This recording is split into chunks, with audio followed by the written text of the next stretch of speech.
नमस्कार शेतकरी मित्रांनो.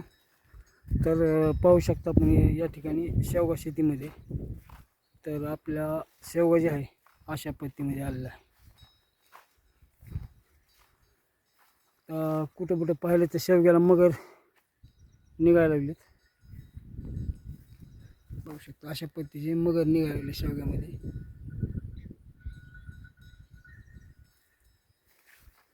पण परतीचा पाऊस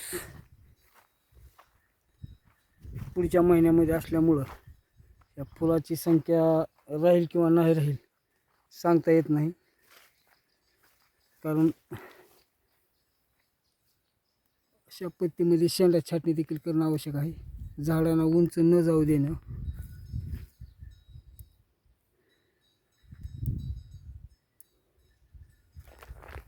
आणि पाऊस परतीचा असल्यामुळं सध्या परिस्थिती आपण सांगू शकत नाही की नेमकं फूल राहील, कारण पावसामुळे फूल राहणारच नाही. कारण शेवगा एक सेन्सिटिव्ह पीक असल्यामुळं पावसाचा जास्त परिणाम झाला तर त्याला सहन होत नाही.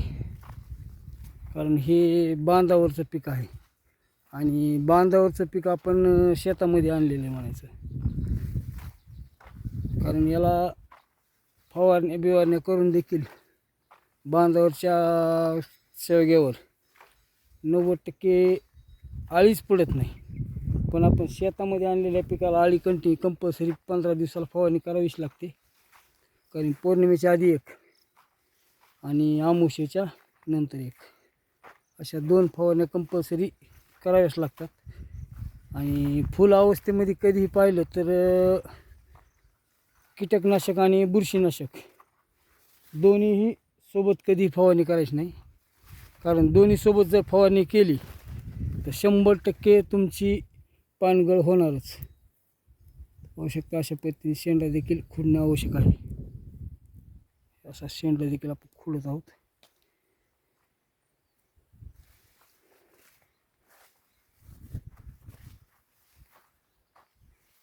पाहू शकता अशा पद्धतीचा बाग आलेला आहे. फूल राहतं किंवा नाही राहतं हे आपल्यामध्ये हातामध्ये नाही. कारण हे शेवग्याचं फूल राखणं म्हणजे निसर्गाच्या हातामध्ये.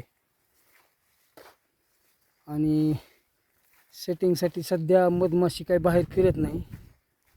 मधमाशीचा 90% रोल असतो याच्यामध्ये. मधमाशी जर आली तर तुमचं शेवग्याचं फूल परागीकरण केल्याशिवाय शेंगामध्ये रूपांतर होत नाही. पाहू शकता अशा पद्धतीमध्ये फुलं आलेली आहेत.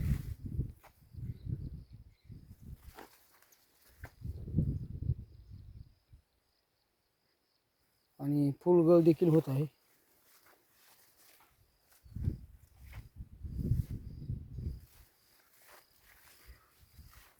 ओडिशी व्हरायटीचा वाण आहे. पाहू शकता छोट्या झाडाला देखील मगर आलेले आहेत. याचा बुंदा देखील मोठा नाही आणि याला मगर आलेत. हे तुटाळीचं झाड आहे. आणि या भूमच्या माध्यमातून आपण फवारणी करतो.